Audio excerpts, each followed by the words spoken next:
이 시간 자리에 일어나셔서 박수 치시면서 함께 찬양하였으면 좋겠습니다.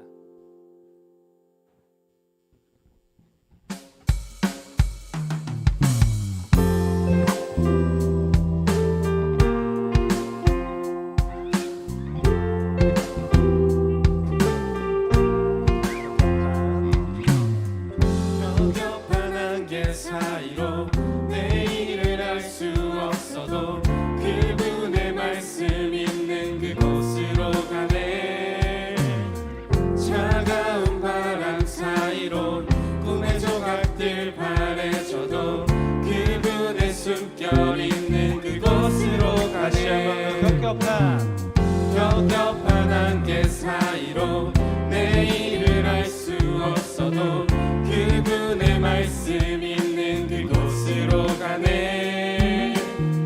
차가운 바람 사이로 꿈의 조각들 바래져도 그분의 숨결 있는 그곳으로 가네. 오, 아름다운 주의 나라 전심으로 구하고 말할 때 우리 앞에 펼쳐지네. 오, 놀라우신 주의 사랑 전심으로 구하고 말할 때 우리 안에 피어나네. 오, 아름다운 주의 나라 전심으로 구하고 말할 때 우리 앞에 펼쳐지네. 오, 놀라우신 주의 사랑 전심으로 구하고 말할 때 우리 안에 피어나네. 주님 연약한 우릴 도우시고 주님 영원한 약속 이루시네. 주님 힘없는 자들 일으키고 주님 완전한 승리 이루시네. 주님 연약한 우릴 도우시고 주님 영원한 약속 이루시네. 주님 힘없는 자들 일으키고 주님 완전한 승리 되네. 오, 아름다운 주의 나라 전심으로 구하고 말할 때 우리 앞에 펼쳐지네. 오, 놀라우신 주의 사랑 전심으로 구하고 말할 때 우리 안에 피어나네. 오, 아름다운 주의 나라 전심으로 구하고 말할 때 우리 앞에 펼쳐지네. 오, 놀라우신 주의 사랑 전심으로 구하고 말할 때 우리 안에 피어나네. 우리가 그 아름다운 주님의 나라를 사모하며 놀라우신 그 사랑을 경외합니다. 할렐루야.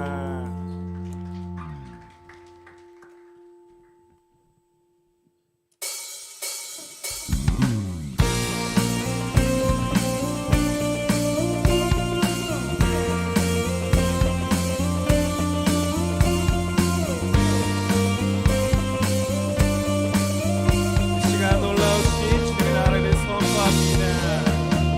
주가 지시하시고 다스리시는 나라 주를 향한 찬양이 멈추지 않는 고통과 아픔이 없는 하나님 나라. 먼저 그의 나라와 그의 일을 구할 때 모든 것 더하리라 말씀하신 주. 세상 연며 내려놓고 주께 경배해. 만왕의 왕 되신 예수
없는 고통 아픔이 없는 하나님 나라 먼저 그의 나라와 그의 의를 구할 때 모든 것 더하리라 말씀하신 주 세상 염려 내려놓고 주께 경배해 만왕의 왕 대신 예수여 내 안에 임하소서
주의 보좌로 주의 보좌로 나갈 때에 어떻게 나가야 할까? 나를 구원한 주의 십자가 나를 구원한 주의 십자가 그것을 믿으며 가는 주의 보좌로 나갈 때 주의 보좌로 나갈 때에 나 여전히 부족하나 나를 품으신 주의 그 사랑 그것을 믿으며 가네 자격 없는 내 힘이 아닌 자격 없는 내 힘이 아닌 오직 예수님의 보혈로 오직 예수님의 보혈로 자격 없는 내 힘이 아닌 오직 예수님의 보혈로 십자가의 보혈 십자가의 보혈 완전하신 사랑 힘입어 나갑니다 십자가의 보혈 십자가의 보혈 완전하신 사랑 힘입어 예배하리 다시 한 번 더 십자가의 보혈 십자가의 보혈 완전하신 사랑 힘입어 나갑니다 십자가의 보혈 십자가의 보혈 완전하신 사랑 힘입어 처음부터 다시 한 번 더 고백합시다. 주의 보좌로 주의 보좌로 나갈 때에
힘입어 나갑니다.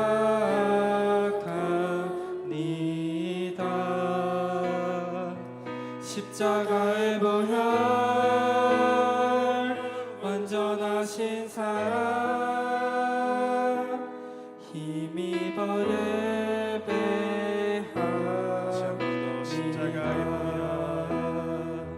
십자가의 보혈 완전하신 사랑 힘입어 나갑니다.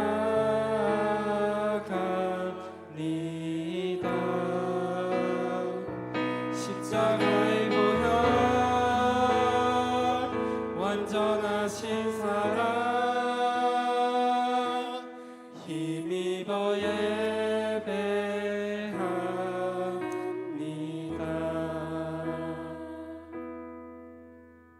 우리가 주님의 보혈을 의지합니다. 주가 주신 하늘 소망을 향하여 자격 없는 우리가 나아갑니다. 우리의 힘과 능력이 아닌 예수를 통하여 십자가의 완전한 사랑을 경험하게 하시고 나의 나라 나의 뜻이 아닌 하나님 나라가 먼저 되기 소망합니다. 이 시간 기도하기 원합니다. 하나님의 나라를 더 사랑하고 하나님의 시간을 선용하며 하나님 것을 사모하기 원한다고 기도합시다. 또한 우리가 더욱 말씀을 공부받기 원한다고 기도합시다.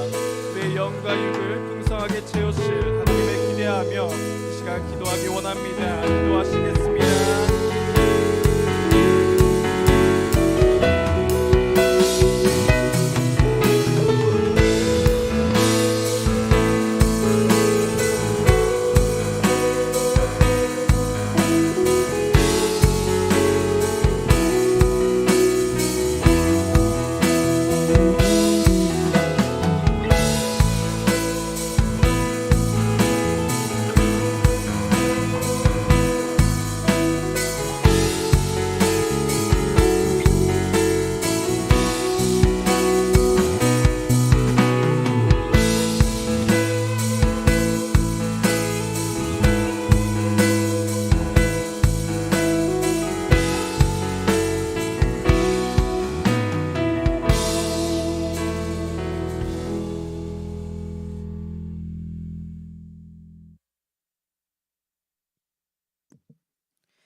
기도하겠습니다. 사랑의 하나님 감사합니다. 학교에서 직장에서 한 주간 살아가며 많이 지치고 피곤한 몸이지만 그럼에도 불구하고 주님 앞에 나아갑니다. 오늘도 알고 모르고 지은 많은 죄들을 회개합니다. 용서하여 주세요. 어느덧 3월도 중반을 지나갑니다. 새 가족들을 많이 보내주심에 감사합니다. 우리가 전했던 복음이 결코 헛된 일이 아님을 믿습니다. 새 가족들이 양육과 또 예배와 동력자들을 통하여 잘 정착하게 하셔서 청년의 때에 하나님을 알고 또 하나님을 만나길 원합니다. 하나님, 우리가 당신의 자녀로 살아갈 때 많은 어려움을 마주하기도 합니다. 누군가는 육체적으로, 누군가는 심적으로 각자 힘듦과 고민들이 다르지만 그 가운데서 신실하게 지켜주시는 주님의 손길을 경험하기 원합니다. 주님의 사랑을 날마다 묵상하여 주님과 동행하는 기쁨을 알기 원합니다. 오늘 말씀 전하시는 빈중현 전도사님 위해 기도합니다. 가감없이 말씀을 전할 수 있도록 큰 은혜를 더하여 주시고 늘 영육간의 강건함 허락하여 주세요. 듣는 우리 가운데에도 회복의 시간이 되길 원합니다. 깨달음을 주시고 감사와 기쁨이 넘쳐나게 하여 주세요. 오늘 하루를 당신 앞에 나와 마무리하게 하시니 참으로 감사합니다. 감사합니다. 사랑합니다. 이 모든 것 지금도 살아계셔서 우리와 함께 하시는 예수님 이름으로 기도드렸습니다. 아멘.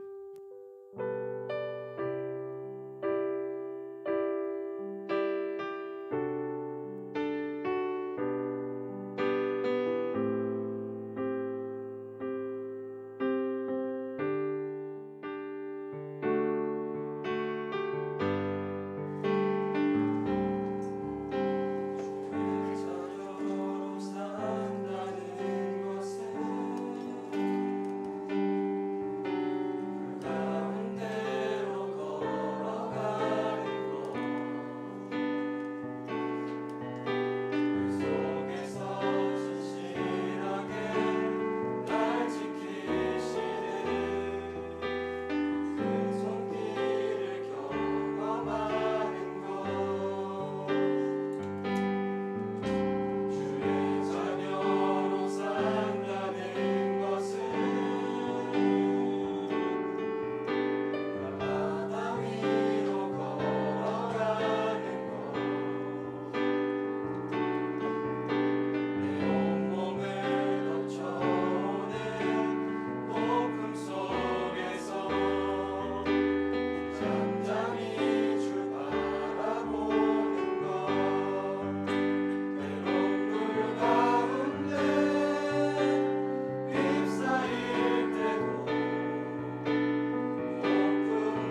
네, 오늘 본문은 역대하 16장 7에서 10절입니다.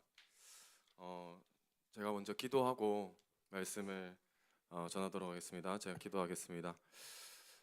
가장 높으신 온 우주의 만물의 주인 되시고 왕이신 하나님 아버지, 감사합니다. 오늘도 주의 종이 주의 말씀을 선포합니다. 또 예수 그리스도의 영광만 선포하게 하여 주시고 오직 하나님만 높이게 하여 주시옵소서. 하나님, 우리가 주의 말씀을 통해서 말씀을 들을 때에 우리의 교만한 마음이 꺾이고 우리의 마음속에 있는 죄악들이 음란과 모든 미움과 교만과 우상들이 깨닫게 하여 주셔서 성령께서 역사해 주셔서 회개케 하시고 더욱더 주님만 사랑하는 주님만 예수 그리스도의 그 십자가의 길만 따르는 우리들이 되게 하여 주시옵소서. 주님 사랑합니다. 감사합니다. 거룩하신 예수님 이름으로 기도드립니다. 아멘. 네, 오늘은 진짜 주인이라는 제목으로 말씀을 전하도록 하겠습니다. 본문은 역대하 16장 7에서 10절입니다. 본문은 역대하 16장 7에서 10절입니다. 다 찾으신 줄로 알고 우리 다 같이 읽겠습니다. 시작. 그때 선견자 선견자 하나니가 하나니가 유다 왕 아사에게 나와서 그에게 이르되 왕이 아람 왕을 의지하고 왕의 하나님 여호와를 의지하지 아니하였으므로 아람 왕의 군대가 왕의 손에서 벗어났나이다. 구스 사람과 룻 사람의 군대가 크지 아니하며 말과 병거가 심히 많지 아니하더이까. 그러나 왕이 여호와를 의지하였으므로 여호와께서 왕의 손에 넘기셨나이다. 여호와의 눈은 온 땅을 두루 감찰하사 전심으로 자기에게 향하는 자들을 위하여 능력을 베푸시나니 이 일은 왕이 왕령대에 행하였은즉 이후부터는 왕에게 전쟁이 있으리이다 하매 아사가 노하여 선견자를 옥에 가두었으니 이는 그의 말에 크게 노하였음이며 그때 아사가 또 백성 중에서 몇 사람을 학대하였더라. 아멘. 혹시 여기 불빛 좀 꺼줄 수 있을까요? 네, 오늘은 이제 진짜 주인이라는 제목으로 말씀을 전할 텐데요. 우리가 평상시 때는 사실 우리가 주인이 누구인지 잘 모르고 살아가는 경우가 많습니다. 또 대부분 우리가 또 교회에 있고 또 그리스도인이라고 생각해서 당연히 우리가 하나님을 섬기고 하나님을 믿는다고 생각하지만 사실 진짜 우리 마음속 깊숙이에 주인이 하나님이 아닐 수도 있고 다른 우상일 수도 있는 것이죠. 그래서 오늘 아사 왕을 통해서 과연 내 마음속의 주인은 누구인지 한번 같이 살펴보면 좋을 것 같습니다. 먼저 우리가 아사 왕에 대해서 간략하게 얘기를 나누도록 하겠습니다. 먼저 솔로몬 시대 이후로 이스라엘이 마치 우리나라처럼 우리나라가 남한과 북한으로 분단된 것처럼 솔로몬 이후로 이제 남유다와 북이스라엘로 분단이 됩니다. 아사는 이 남유다의 세 번째 왕입니다. 르호보암, 아비야, 아사. 이 남유다의 세 번째 왕인 것이죠. 근데 우리가 한 가지 알 수 있는 것은 무엇이냐면 우리가 부모님의 신앙을 통해서 우리가 장점을 물려받을 수도 있지만 단점도 물려받을 수도 있다는 것입니다. 먼저 이 르호보암과 아비야는 이 아사의 할아버지 아버지죠. 특히나 아비야는 그래도 하나님을 의지하는 왕이었습니다. 그러나 이 르호보암 때부터 이 우상을 섬기던 아세라와 산당과 이방신을 섬기던 이 백성들을 막지 않고 있었습니다. 그래서 아사 왕 시대에도 고스란히 그 우상 문화가 내려왔던 것이죠. 그러나 역대하 14장에 보시면 하나님께서 이 아사 왕을 어떻게 평가하시냐면 선과 정의를 행했다고 말씀하십니다. 선한 왕이었다고 평가를 하시는 것이죠. 하나님께서 선과 악의 기준은 우리가 생각하는 선과 악의 기준과 좀 다릅니다. 우리는 보통 지도자들이 왕일 때 어떤 나라의 지도자가 정치적으로 경제적으로 굉장히 잘 운영을 해나가면 좋은 지도자라고 하지만 하나님께서 생각하는 기준은 다릅니다. 하나님께서는 먼저 왕이 말씀을 의지하고 말씀에 순종했는 왕이었는가, 그리고 두 번째는 무엇이냐면 백성들이 우상을 섬기고 있을 때 그 우상의 흐름을 끊었는가, 우상을 섬기지 못하게 막았는지, 이 두 가지를 중점적으로 보십니다. 그러나 하나님께서는 이 아사 왕을 선한 왕이라고 말씀하십니다. 왜냐하면 아사가 이 어떤 영적 개혁을 일으켰던 것이죠. 먼저 우리 역대하 14장 3절을 한번 다 같이 읽겠습니다. 시작. 이방 제단과 산당을 없애고 주상을 깨뜨리며 아세라상을 찍고. 그럼 개인도 마찬가지고 나라도 마찬가지인데 적당히 하는 사람은 변화되지 않습니다.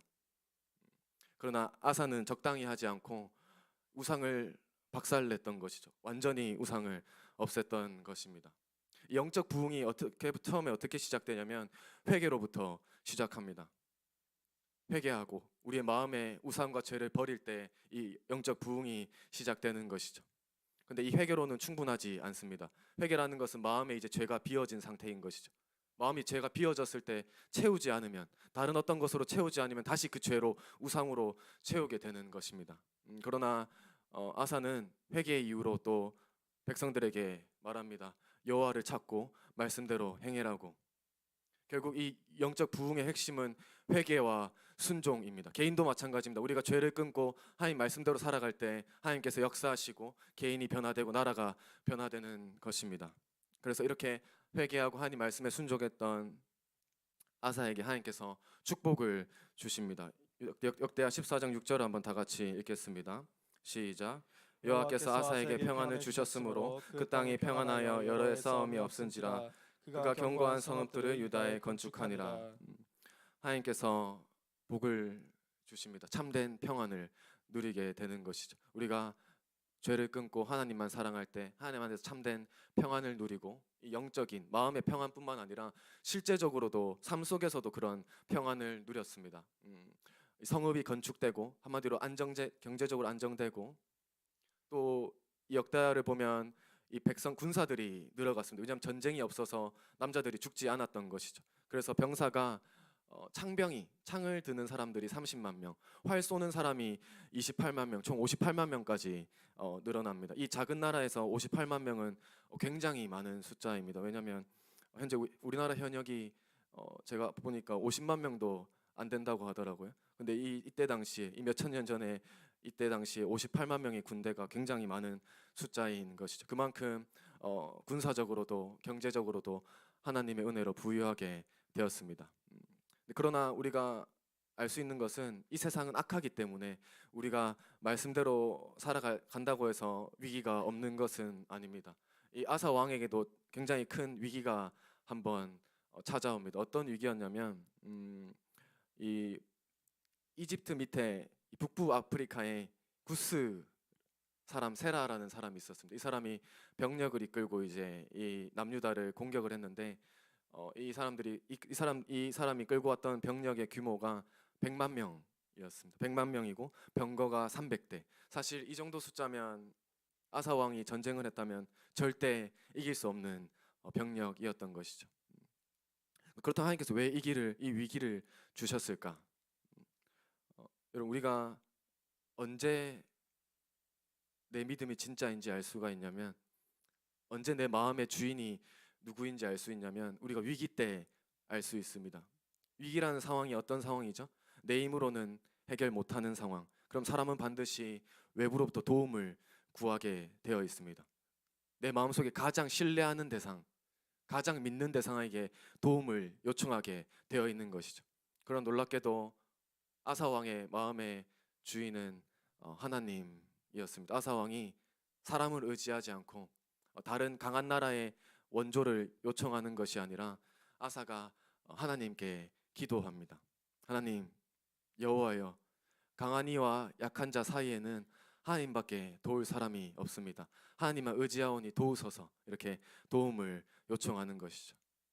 그때 하나님께서 이 아사의 기도를 들으시고 역사하십니다. 여호와께서 그 구스 군대를 치셨던 것이죠. 그래서 어떻게 되냐면 우리 역대하 14장 13절을 한번 다 같이 읽겠습니다. 시작. 아사와 그와 함께한 백성이 구스 사람들을 추격하여 그랄까지 이르매 이에 구스 사람들이 엎드러지고 살아남은 자가 없었으니 이는 여호와 앞에서와 그의 군대 앞에서 평안하였음이라. 노력한 물건이 매우 많았더라. 하나님께 기도하고 하나님만 의지하고 하나님만 신뢰했던 아사가 어떤 승리를 거두었습니까? 이 구스 사람 100만 명이 다 죽은 것이죠. 다 죽었습니다. 하나님의 능력이 역사했기 때문인 것이죠. 다른 것 의지하지 않고 하나님만 전심으로 구했을 때 하나님의 능력이 역사에서 이 위기가 축복의 기회로 바뀐 것입니다. 근데 또 감사하게 전쟁에 승리한 것만뿐만 아니라 여기 보시면 노력한 물건이 매우 많았다고 돼 있습니다. 승리에는 항상 보상이 있는 것이죠. 많은 보상을 챙기고 굉장히 부유하게 돌아갔던 것입니다. 근데 그렇게 이제 보통 전쟁에서 우리나라가 이기고 돌아오면 보통 어떻게 하냐면 이제 승전가를 막 부르는데 막 축복하고 축하하고 막 이렇게 하는데 나중에 이 역대하 15장을 보시면 정반대 상황이 벌어집니다. 정반대 상황이. 갑자기 하나님의 영이 선지자한테 역사해서 선지자가 갑자기 이 기쁜 분위기 속에서 찬물을 끼얹는 굉장히 당황스러운 장면이 연상됩니다. 굉장히 강한 경고를 승리하고 돌아온 왕과 백성들에게 강한 경고를 하는 것이죠.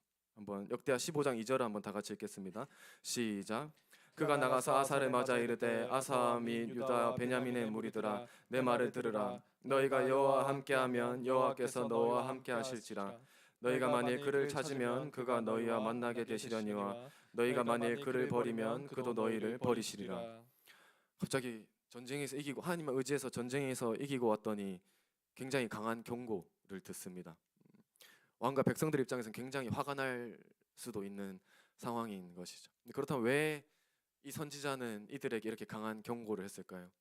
사실 이게 굉장히 축복의 메시지입니다. 왜냐하면 이 역대 상하, 열왕기 상하를 보면 왕들이 언제 믿음에서 떠나면 변질이 되냐면 언제 우상을 섬기냐면 전쟁에서 이겼을 때 갑자기 하나님만 의지하다가 전쟁에서 이기고 부유해지자 교만해집니다. 그래서 많은 경우에 솔로몬도 마찬가지고 또 아마샤, 우시야 이런 많은 왕들이 전쟁에서 이기고 승리했을 때 끝까지 믿음을 지키지 않고 우상 숭배하는 일들이 벌어지는 것이죠. 하나님께서는 그걸 아시고 미리 그런 길로 가지 않도록 오히려 어떻게 보면 축복의 메시지인 것입니다. 멸망길로 가지 않도록 강하게 경고하시는 것이죠. 근데 감사하게도 보통의 왕들이었으면 화를 내거나 옥에 가두거나 때렸을 텐데 아사는 그렇게 하지 않습니다. 아사는 어떻게 하냐면 역대하 15장 8절을 한번 다 같이 읽겠습니다. 시작. 아사가 임하였고 선지자 오뎃의 예언을 듣고 마음을 강하게 하여 가증한 물건들을 유다 베냐민 온 땅에서 없애고 또 에브라임 산지에서 빼앗은 성읍들에서도 없애고 또 여호와의 낭실 앞에 있는 여호와의 제단을 재건하고. 놀라운 것은 아사가 이 말을 듣고 다시 한 번 더 개혁을 일으킵니다. 온 유다 땅에 있는 우상들을 다 끊는 것이죠. 특히나 여기서 보시면 이 가증한 물건이라고 되어 있습니다. 가증한 물건. 가증한 물건이 무엇일까요? 우리 신명기 7장 25절을 한번 다 같이 읽겠습니다. 시작. 너는 그들이 조각한 신상들을 불사르고 그것에 입힌 은이나 금을 탐내지 말며 취하지 말라. 네가 그것으로 말미암아 올무에 걸릴까 하노니 이는 내 하나님 여호와께서 가증히 여기시는 것임이라. 하나님께서 가증히 여기시는 것은 우상입니다. 조각한 신상인데 이게 뭘로 입혀져 있냐면 은과 금으로 입혀져 있는 것이죠. 아까 전쟁 이겼지 않습니까? 전쟁 이겼으면 그들은 하나님 믿는 백성이었습니까? 이방 민족이었습니까? 이방 민족이었지 않습니까? 그럼 그들이 뭘 가지고 있었을까요? 우상들을 가지고 있었겠죠. 근데 우리가 우상이 땅에 있을 때 그냥 나무 조각이었으면 그냥 아마 지나갈 텐데 여러분 생각해 보시죠. 금으로 된 우상이 떨어져 있는 거예요. 딱 봐도 예를 들면 딱 봐도 몇백만 원 돼 보이는데 여러분 같으면 어떻게 할까요? 몇백만 원짜리 그냥 버리고 하나님이 싫어하시니까 이런 거 섬기면 안 되지 해서 지나갈까요? 아니면 몰래 가져다가 집에 놔둘까요? 아마 많은 경우에 챙기겠죠. 몇백만 원짜리니까. 그렇게 이제 백성들이 다들 하나씩 들고 온 것이죠. 집에 하나씩 놔두고 그러면서 이제 그럼 왜 우상을 섬길까요? 이들이 욕심, 돈에 대한 욕심. 그래서 골로새서에서도 얘기하지 않습니까? 탐심은 우상 숭배라고. 모든 우상 숭배는 욕심으로부터 탐심으로부터 시작되는 것이죠. 근데 놀라운 것은 아까 선지자가 예언할 때 이 우상을 가져가는 이 행위 자체를 단순히 그냥 가져간 행위로 보지 않습니다. 하나님께서는 이걸 어떻게 보시냐면 너희는 하나님을 버렸다. 하나님께서는 우상을 섬기는 걸 어떻게 보시냐면 하나님을 버리는 것으로 보십니다. 그리고 아까 선지자 예언이 뭐라고 했습니까? 너희가 여호와를 버리면 그도 너희를 버리시리라. 우상을 섬기면 멸망한다는 것이죠. 그러나 아사는 그 길로 가지 않고 끝까지 순종했습니다. 그렇게 우상을 버리고 우상 숭배하지 않고 하나님 섬겼던 아사에게 하나님께서 또 축복을 주십니다. 역대하 15장 19절입니다. 다 같이 읽겠습니다. 시작. 이때부터 아사 왕 제35년까지는 다시는 전쟁이 없으리라. 이거 엄청난 축복입니다. 우리는 사실 전쟁을 겪어봤지 않지만 여러분 생각해 보시죠. 우리가 길거리에 걸어가다가 깡패들을 만났다 생각해 보시죠. 그 두들겨 맞았어. 사실 우리는 맞는 것도 엄청 공포스럽지 않습니까? 근데 전쟁은 무엇입니까? 사람을 칼로 찌르고 죽이지 않습니까? 백성들의 입장에서 얼마나 무서울까요? 그래서 이때 당시에 전쟁이 없는 것은 엄청난 축복인 것이죠. 내 사랑하는 가족이 죽지 않을 수도 있고 내 재산이 빼앗기지 않고 전쟁이 지면 어떻게 됩니까? 죽거나 노예로 끌려가거나 끔찍하지 않습니까? 근데 전쟁이 없는 축복은 엄청난 축복인 것이죠. 하나님께서 아사가 하나님만 바라봤을 때 전쟁도 없이 평안하게 지켜 보호하여 주셨던 것이죠. 근데 참 안타까운 것은 무엇이냐면 이게 끝까지 가면 좋을 텐데, 그렇죠? 끝까지 가면 좋을 텐데 이렇게 오랫동안 전쟁이 없다가 아사 왕 제 36년에 딱 어떻게 되냐면 전쟁이 없다가 갑자기 또 새로운 사건이 하나 발생합니다. 어떤 일이 발생하냐면 아사가 하나님의 축복을 받고 하나님을 잘 섬기니까 북이스라엘에 있던 많은 믿는 자들이 하나님을 믿는 자들이 많이 북이스라엘에서 남유다로 내려왔습니다. 근데 그것을 막으려고 이 북이스라엘 왕 바하사가 이 남유다를 치러 전쟁을 일으킨 것이죠. 전쟁만 일으키는 것이 아니라 이 라마에 건축을 합니다. 라마에 건축한다는 게 무슨 의미냐면 예를 들면 북한이 이 38선에 장벽을 설치하는 것입니다. 북한 사람들이 남한으로 못 가게 벽을 설치하는 것이죠. 마치 그런 일을 하는 것이죠. 그럼 이럴 때 어떻게 해야 되죠? 만약에 우리가 남유다가 아사 왕이 북이스라엘 왕을 이기지 못할 것 같으면 어떻게 해야 됩니까? 그 전처럼 구스가 쳐들어왔을 때 하나님께 기도했던 것처럼 기도해야 되는데 전쟁이 없던 그 기간 동안, 그 평화로운 기간 동안 또 부유해지자 이 아사 왕이 우상 숭배자가 되어 있었던 것이죠. 이미 하나님에게서 마음이 떠났던 것이죠. 이 역대하 16장 2절을 한번 다 같이 읽겠습니다. 시작.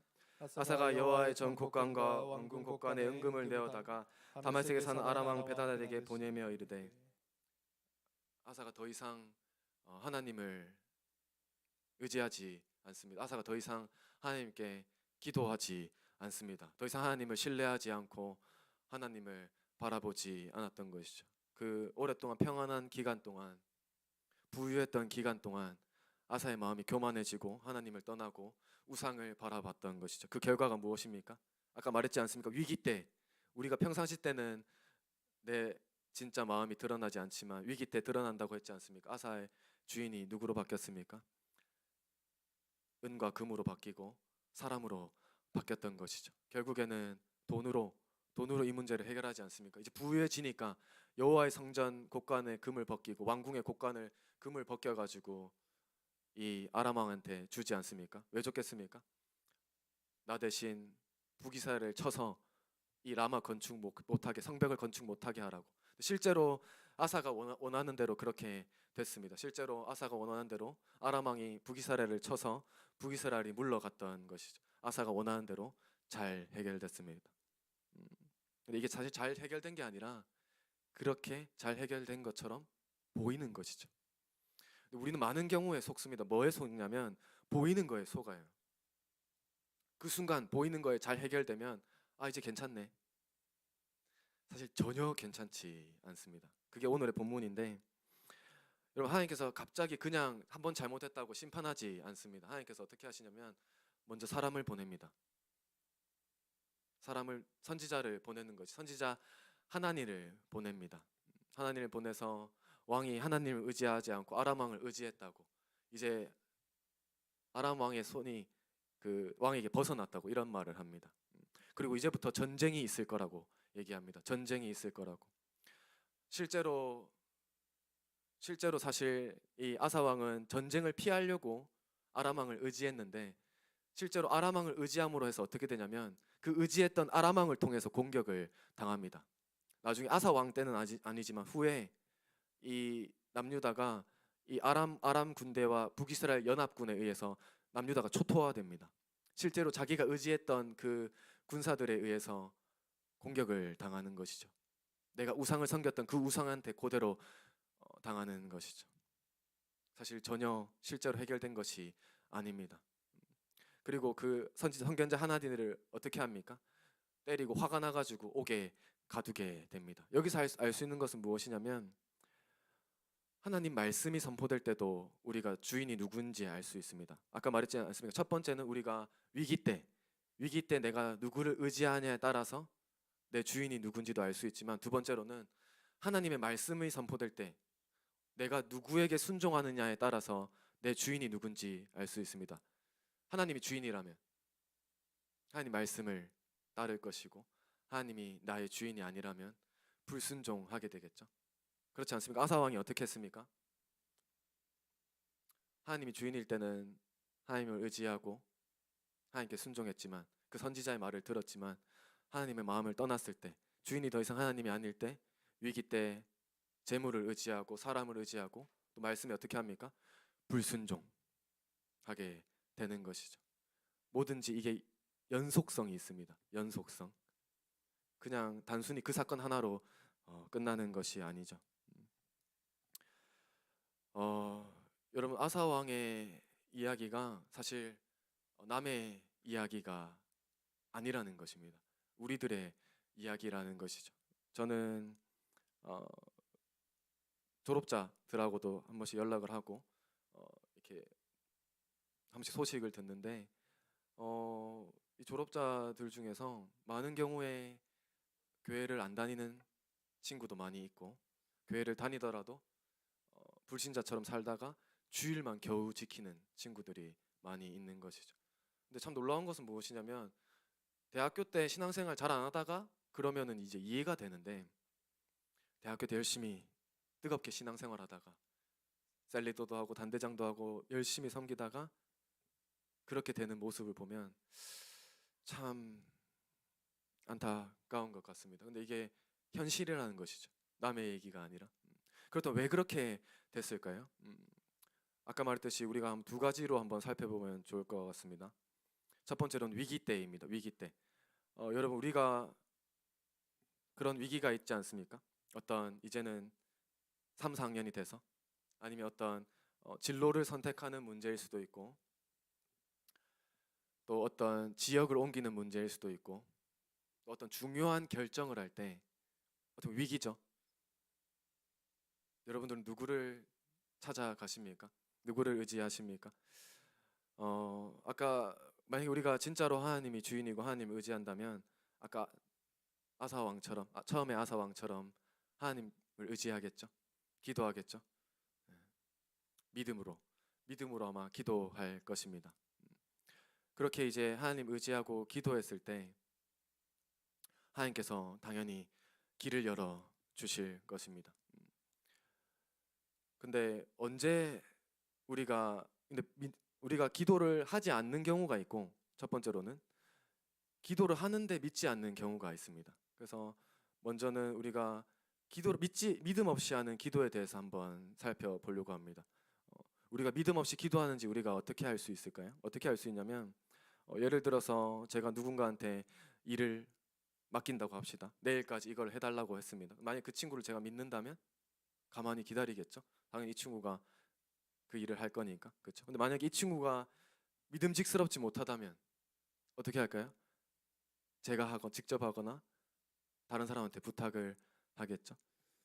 마찬가지로 우리가 하나님을 대하는 방식도 똑같습니다. 우리가 진짜 하나님을 신뢰하면 하나님의 능력을 믿는다면 기도하고 기다립니다. 답을 주실 때까지. 근데 우리가 하나님의 능력에 대해서 의심스럽고 하나님께서 도와주지 않는다고 생각되면 어떻게 할까요? 우리 예레미야 2장 36절을 한번 다 같이 읽겠습니다. 시작. 내가 어찌하여 내 길을 바꿔 부지런히 돌아다니느냐. 내가 스스로로 말미암아 수치를 당함 같이 또한 애굽으로 말미암아 수치를 당할 것이라. 이게 어떤 상황이냐면 하나님의 백성들인 이스라엘이 위기 때, 이때 당시 강대국이 아수르와 애굽이었는데 하나님을 의지하지 않고 아수르가 강할 때는 아수르한테 도움을 요청합니다.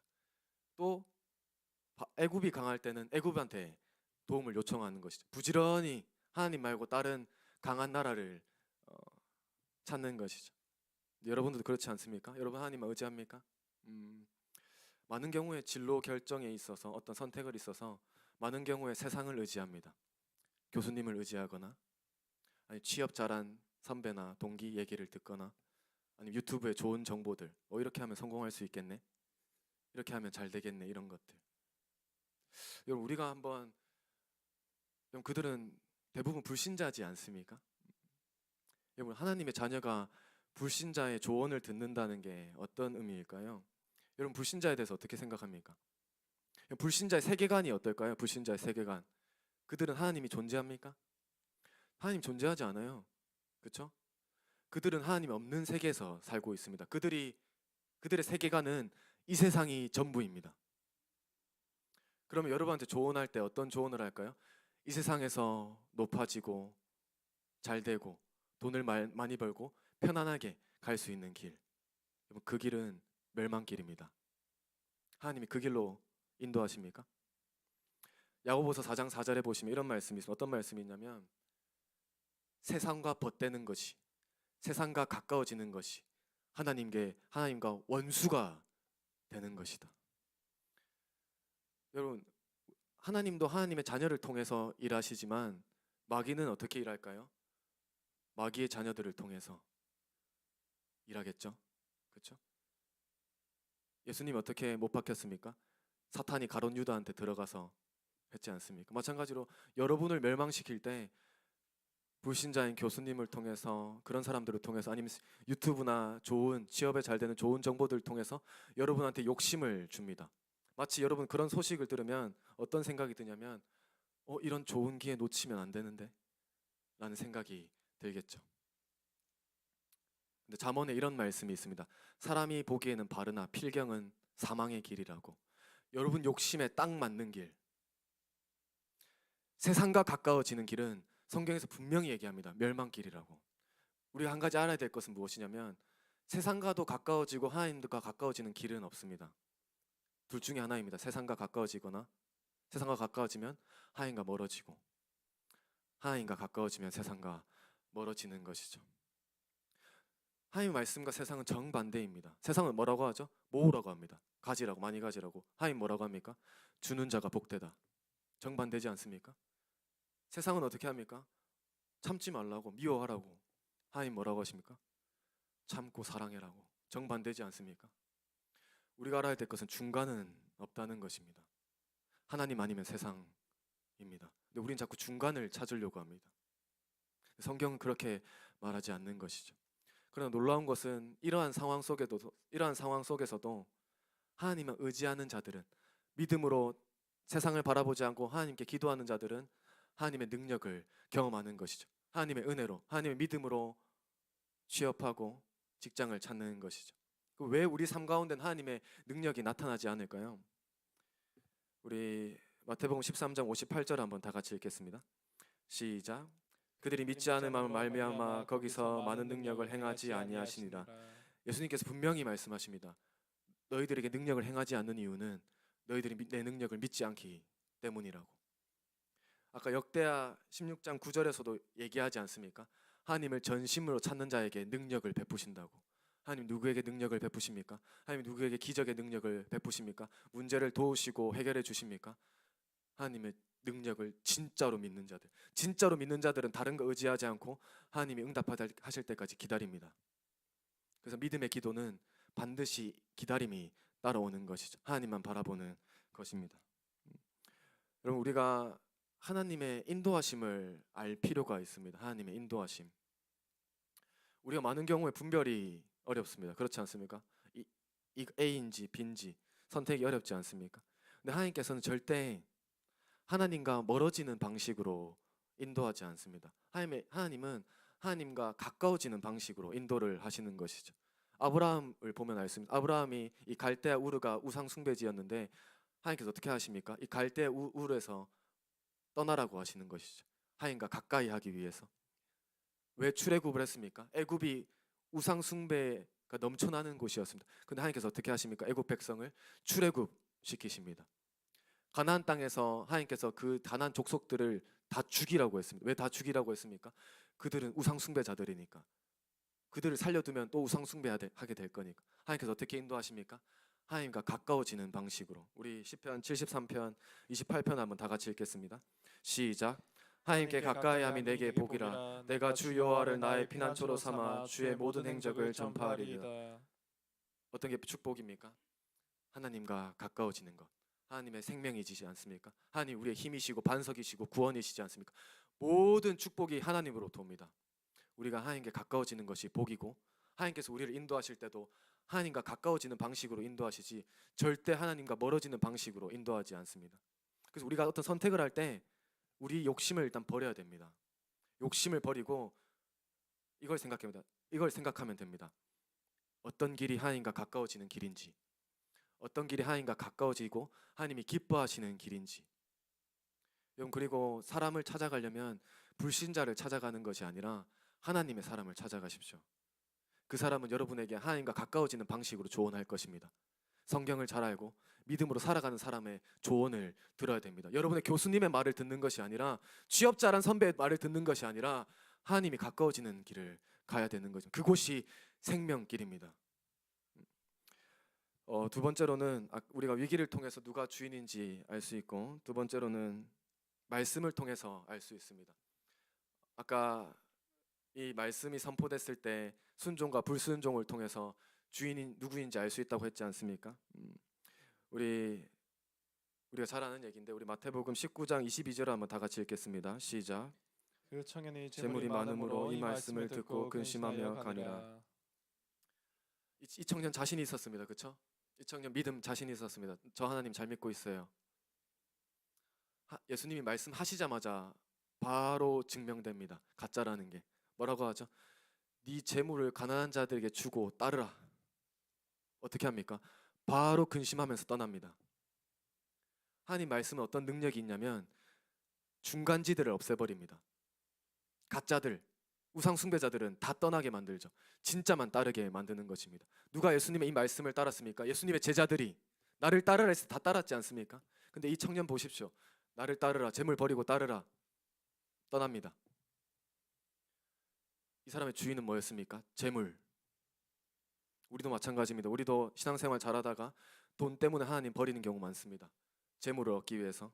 직장 생활할 때 제가 한 번씩 얘기를 듣는데, 한 친구가 술을 마신다고 하더라고요. 근데 이게 억지로 일부러 마시는 건 아니고 뭐 상황상 어쩔 수 없었대요. 근데 이 친구의 그건 표면적인 거고, 본질적인 깊은 것을 들춰내 보면 뭐냐면, 그 친구한테는 두 가지 우상이 있었던 거예요. 첫 번째로는 미움받기 싫다고 하더라고요. 내가 직장에서 술 거절하면 사람들이 나 싫어하고 인간관계 불편해지고, 인간관계가 우상인 것이죠. 두 번째로는 직장을 잃을까봐 두려운 것이죠. 누가 주인입니까? 직장이 주인이고 인간관계가 주인이었던 것이죠. 하나님이 주인 아닙니다. 하나님이 주인 아는 사람들은 반드시 불순종합니다. 타협합니다. 우상 숭배자가 되는 것이죠. 또 우리가 어떤 말씀이 선포되면 또 그것을 알 수 있을까요? 우리 10계명 제4계명이 뭐죠? 안식일을 거룩히 지키라. 안식일 거룩히 지키는 게 단순히 예배 한번 드리면 잘 지키는 겁니까? 하나님께서 뭐라고 말씀하십니까? 일하지도 말고 오락도 하지 말고. 그렇죠? 근데 우리 안식일 잘 지킵니까? 말씀이 선포될 때 순종 잘합니까? 많은 경우에 출근하지 않습니까? 출근? 교수님이 나오라 하니까 출근하고, 그렇죠? 직장에서 나오려니까 출근하고, 과제하고, 오락하고.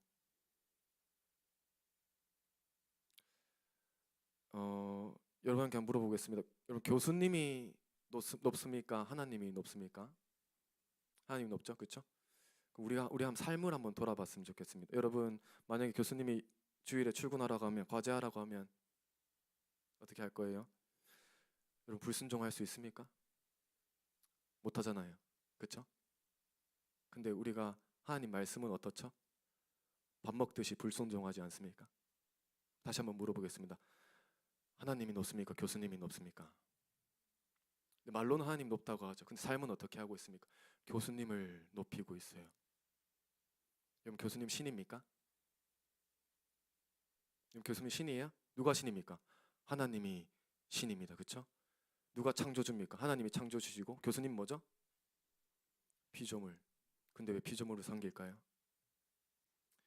우리 로마서 6장 16절 한번 다 같이 읽겠습니다. 시작. 너희 자신을 종으로 내주어 누구에게 순종하든지 그 순종함을 받는 자의 종이 되는 줄을 너희가 알지 못하느냐? 혹은 죄의 종으로 사망에 이르고 혹은 순종의 종으로 의에 이르느니라. 하나님께서 분명히 말씀하십니다. 너희 자신을 종으로 내주어 누구에게 순종하든지 그 순종함을 받는 자의 종이 되는 줄은 너희가 알지 못하냐고.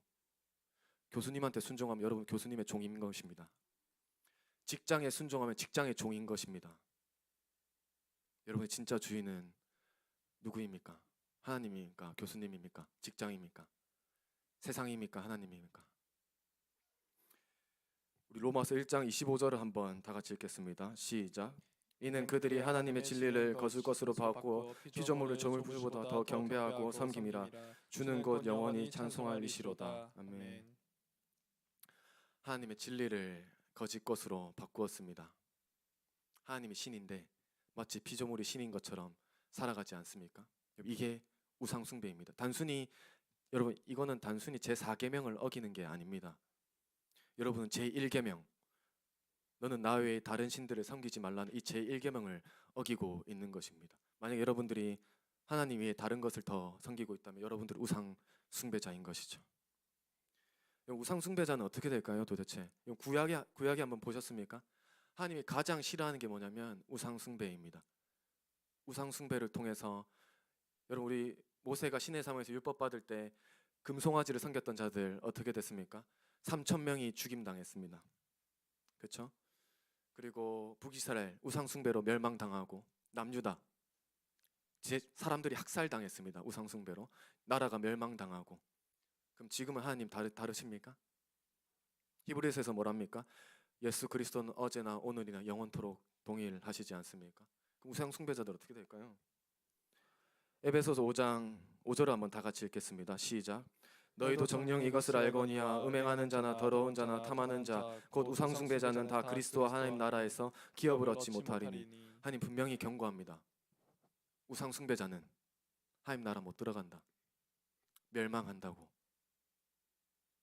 우리는 결국 온 우주의 만물의 통치자 되신 예수 그리스도 앞에 심판대 앞에 서게 될 것입니다. 그리고 우상 숭배자는 멸망당하는 것이죠. 그렇다면 우리가 어떻게 하면 하나님을 잘 다룰 수 있을까요?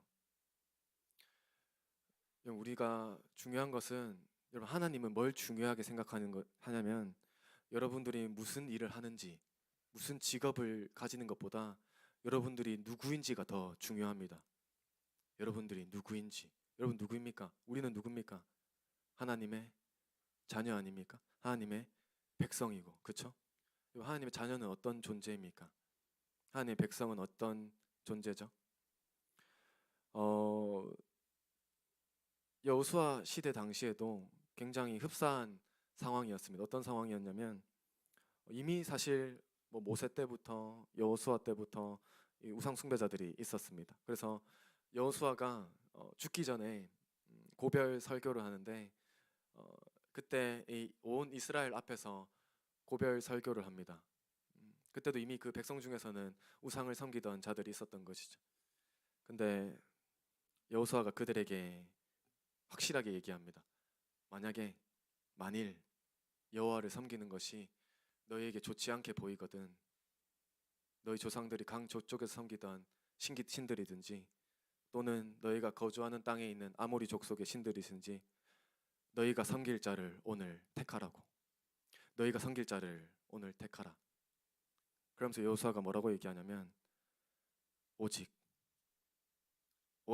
나와 내 집은 여호와를 섬기겠노라. 여러분, 하나님의 자녀는, 하나님의 백성은 어떤 존재입니까?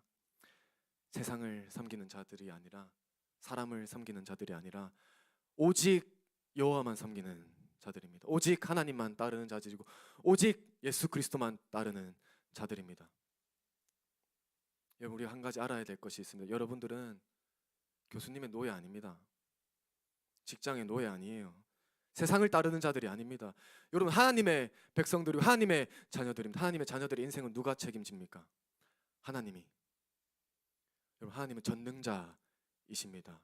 여러분의 모든 문제를 해결할 수 있는 분이고 여러분들을 도우시고 지키시는 분이십니다. 우리가 하나님만 바라볼 때, 하나님만 믿고 의지한다면, 다시 회개하고 돌이킨다면, 다시 우상을 버리고 주님만 따른다면 하나님께서 여러분들과 관계가 회복되실 것이고 놀랍게 역사하실 것입니다. 그렇다면 우리가 왜 하나님만 따라야 될까요? 우리 고린도전서 7장 23절 한번 다 같이 읽겠습니다. 시작. 너희는 값으로 사신 것이니 사람들의 종이 되지 말라. 우리가 구원받기 전에 어떤 존재인지를 알아야 됩니다. 구원받기 전에 우리 애굽 백성들 어땠습니까? 쉬는 날도 없이 노예처럼 죽다가, 불신자들을 어떻습니까? 노예처럼 살다가 어디로 갑니까? 지옥으로 가지 않습니까? 우리도 원래 구원받기 전에 어떤 존재였습니까? 이 땅에서 노예처럼 살다가 고통받다가 지옥으로 갈 존재 아니었습니까? 근데 우리가 누구를 통해서 이런 축복을 얻었습니까? 누구를 통해서 하나님의 자녀가 되었습니까? 예수님을 통해서. 예수님께서 그 하늘 보좌를 버리고, 그렇죠? 이 땅에 오셔가지고 우리를 대신해서 채찍에 맞으시고 살이 찢기시고 십자가에서 손목과 발목에 못이 박히시고 피를 흘리시고 6시간 동안 매달려 계신 예수님, 왜 그렇게 매달려 계셨습니까? 우리를 건지려고. 그렇죠? 우리의 그 노예 같은 끔찍한 생활, 노예처럼 살다가 지옥에 갈 그 인생에서 건지시기 위해서 예수님께서 우리를 대신해서 죽으신 것 아닙니까? 여러분, 예수님이 여러분을 제일 사랑하세요. 얼마만큼? 죽을 만큼, 죽기까지.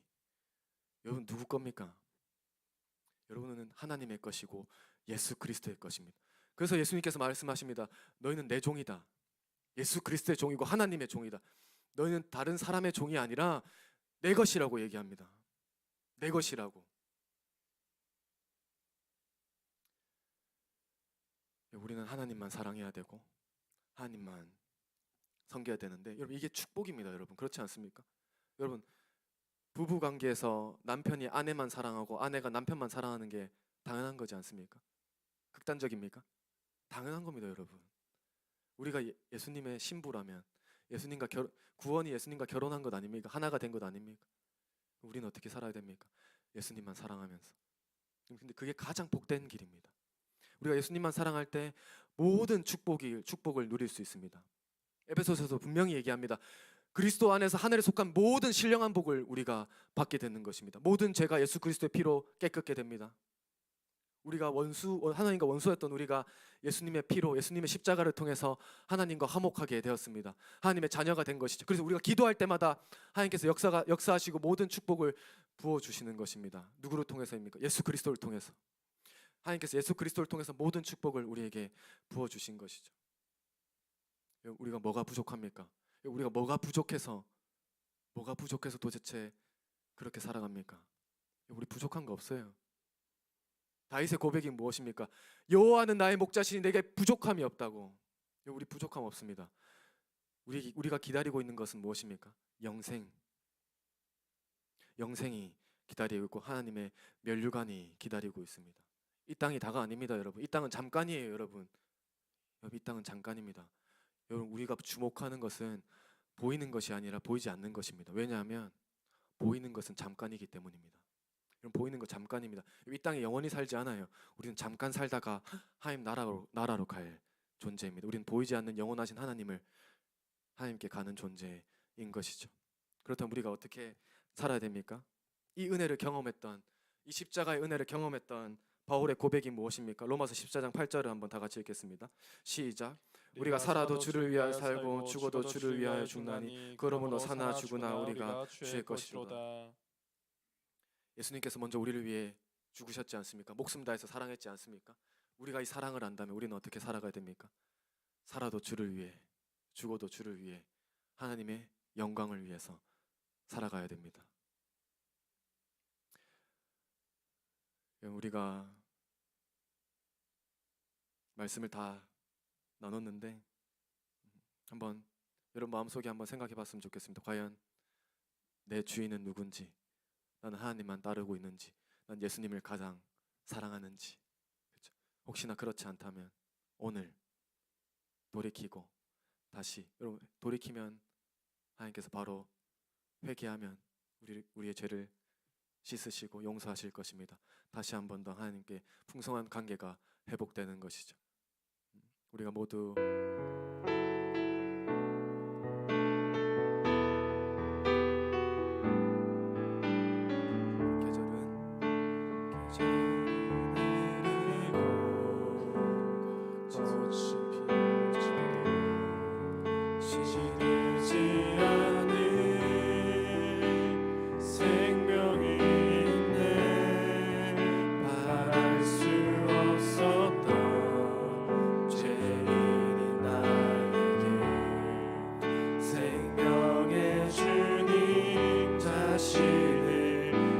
주셨네. 계절은 흐르고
하나님이 주인이 아니라 다른 것들 섬겼던 분들이 있습니까? 내가 우상 숭배하고 있었다는 것을 혹시 깨닫게 되었습니까? 여러분, 그럼 우리 회개합시다. 우리 회개합시다. 회개하면 우리가 하나님께서 용서해 주실 것이고 죄악을 끊게 해주실 것입니다. 우리가 하나님만 사랑하지 않고 다른 것 사랑하고 있다면 오늘 회개하고 하나님만 사랑하게 해달라고, 하나님만 주인 삼을 수 있도록 우리 다 같이 주여 세 번 외치고 기도하시겠습니다. 기도하시겠습니다. 주여, 주여, 주여.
번째로 기도할 것은 우리가 또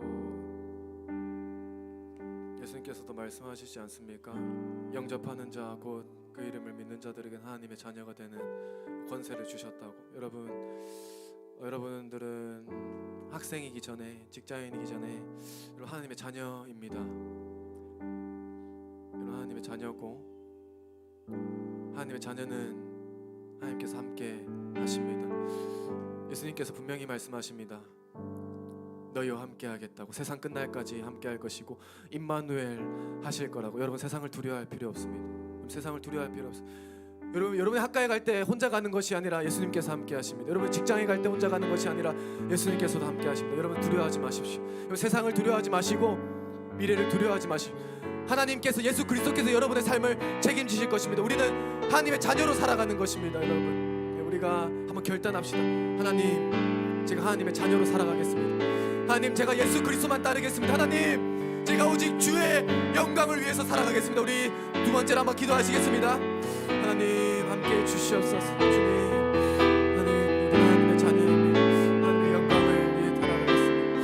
주님 함께 주시옵소서. 하나님 함께 주시옵소서. 주여 함께 주시옵소서. 주님만 따르게 하여 주시옵소서. 하나님의 성령께서 역사해 주시고 함께 주시옵소서. 두려워하지 마. 모든 삶을 책임지시고 여호와께서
캠퍼스를 위해서, 우리 또 공동체를 위해서 기도했으면 좋겠습니다. 우리 또 개강을 하고 또 우리 캠퍼스 수요 예배가 또 시작되고 또 캠퍼스에 많은 영혼들이 또 공동체에 많이 왔지 않습니까? 우리 또 공동체가 또 캠퍼스가 또 우리의 또 단대원들, 세러원들, 내가 맡고 있는 영혼들이 우리 가장 중요한 게 뭘까요? 아까 말했듯이 우리 여호수아처럼 고백하는 공동체가 되었으면 좋겠습니다. 오직 나와 내 집은 여호와를 섬기겠노라. 우리의 공동체가, 여러분, 우리의 캠퍼스가 다른 것 바라보지 않고 오직 하나님만 섬기는, 오직 예수 그리스도만 섬기는 공동체가 될 수 있도록, 우리 정말 하나님이 기뻐하시는 공동체가 될 수 있도록 우리 기도하시겠습니다. 기도하시겠습니다. 주여, 하나님 역사해 주시옵소서. 하나님 은혜를 부어 주시옵소서. 주여, 하나님 역사해 주시옵소서. 하나님 아버지 캠퍼스가 성령께서 역사해 주시옵소서. 하나님 임하여 주시옵소서. 성령을 부어 주시옵소서. 아버지 회개의 역사가 일어나게 하여 주시옵소서. 아버지 모든 죄를 회개케 하시고 모든 우리의 우상들, 죄악들이 떠나가게 하여 주시옵소서. 하나님 임하여 주시옵소서. 주의 은혜가 임하여 주시옵소서. 아버지 모든 죄악이 떠나가게 하여 주시고 모든 악이 떠나가게 하여 주시옵소서. 아버지 음란이 떠나가게 하여 주시옵소서. 미움이 떠나가게 하여 주시옵소서. 하나님 임하여 주시옵소서. 하나님 역사해 주시옵소서. 주여 임하여 주시옵소서.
기도했으면 좋겠는 것은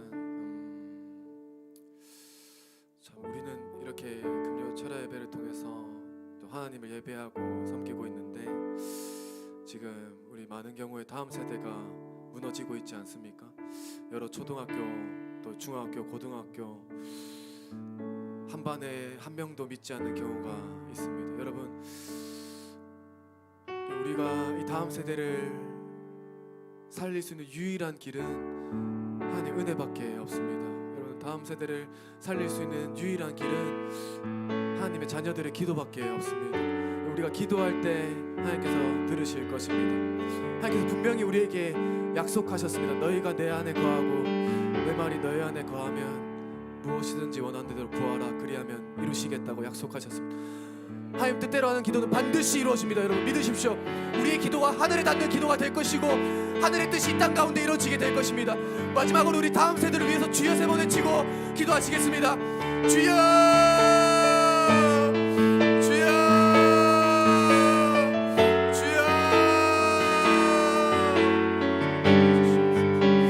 하나님 다음 세대를 살려주시옵소서.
예수님께서 하나님의 자녀들을 뭐라고 표현하시는지 아십니까?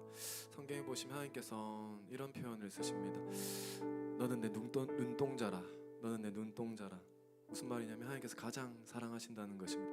너는 내 눈동자이고, 또 이렇게 말씀하시지 않습니까? 내가 영원한 사랑으로 너를 사랑하기에 인자함으로 너를 이끌었다고. 하나님께서 여러분들을 영원히 사랑하십니다. 또 예수님께서도 말씀하십니다. 나는 선한 목자라. 나는 양을 위하여 목숨을 버린다고. 여러분은 예수 그리스도의 양이고 예수님은 여러분들을 위해 목숨을 버리십니다. 목숨을 버리시기까지 가장 사랑하는 하나님의 자녀이고 백성입니다. 여러분, 그리고 그 하나님이 전능하신 하나님이시고 창조주시고 모든 것을 다스리십니다.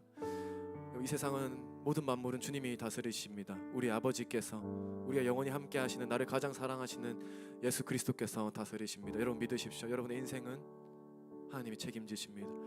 예수님께서 책임지십니다. 두려워하지 마십시오. 어떤 것도 두려워하지 마시고 하나님만 두려워하시고 하나님만 사랑하십시오. 그리고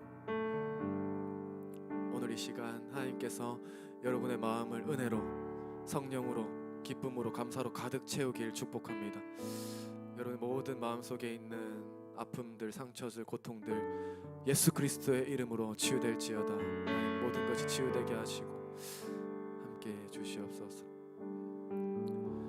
사랑하는 하나님 감사합니다. 하나님의 은혜로 또 주의 그 생명의 말씀을 또 선포하고 들었습니다. 하나님, 이 말씀을 오늘 우리 마음에 새기게 하시고 그 말씀의 힘으로, 능력으로 세상을 이기는 주의 백성들 되게 하여 주시옵소서. 어떤 위기 순간 속에서도, 어떤 선택의 순간 속에도, 하나님만, 예수 그리스도의 말씀만 선택하는 주의 백성들 되게 하여 주시옵소서. 그리고 영원히 끝까지 함께하여 주시옵소서. 주님, 우리의 기도를 들어주시고 감사드리며 거룩하신 예수님 이름으로 기도드립니다. 아멘. 주기도문 하시겠습니다. 하늘에 계신 우리 아버지, 아버지의 이름을 거룩하게 하시며 아버지의 나라가 오게 하시며 아버지의 뜻이 하늘에서 같이 땅에서도 이루어지게 하소서. 오늘 우리에게 일용할 양식을 주시고 우리가 우리에게 잘못한 사람을 용서하여 준 것 같이 우리 죄를 용서하여 주시고 우리를 시험에 빠지지 않게 하시고 악에서 구하소서. 나라와 권능과 영광이 영원히 아버지의 것입니다. 아멘. 네, 개인 기도하시겠습니다.